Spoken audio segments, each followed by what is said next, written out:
only is it that we have a means of defending our rights, it is our duty to defend our rights when they're transgressed. With a field that has such license as psychiatry, there has to be a counterweight, educating the public that psychiatry really isn't a science.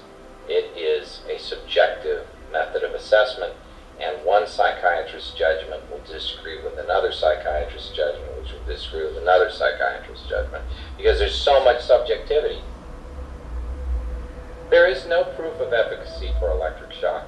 For a device that sends 460 volts of electricity through your body that's frequently administered as many as 30 times to a single patient, it's just allowed out there. It doesn't take a rocket scientist to know that if when you stick your finger into a light socket, you get 120 volts of electricity and get a real jar out of that, that magnifying that by over 4 times and putting it on your temples and sending it through your brain and through the rest of your body would not also cause significant problems.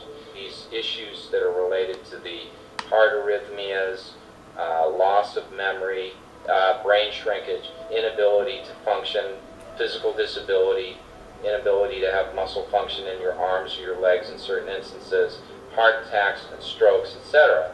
That all of these things are acceptable risks. Acceptable to who? No one in their right mind would even allow the electric shock treatment to be done on humans. There would be no ability to even test it. It's unethical to test electroshock therapy.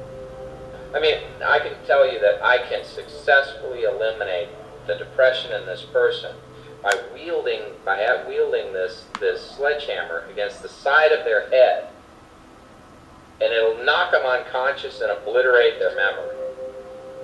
Now, I've done it, and it's worked with this person. Look at this person. They're no longer depressed. I mean, really? The government's going to say, oh yeah, it's ethical to do that. No. I mean, come on. Common sense has some role to play here. It's unethical to use electroconvulsive therapy. It's unethical to use a sledgehammer and hit it against someone's head as a treatment. We don't do that. We first do no harm. Electroconvulsive therapy should be banned. It is brutality. It is not treatment. The idea that you would use ECT in a child makes my blood boil. It's grossly immoral. No child should ever be allowed to be victimized in that way. And believe me, it's victimization. It is not medical treatment. It is akin to the experiments that were done by the Nazis in the concentration camp on Jewish children. This is unacceptable in a civilized world. Just because the challenge is great doesn't mean the effort ought not be applied. It must be applied more forcefully, more directly, more consistently.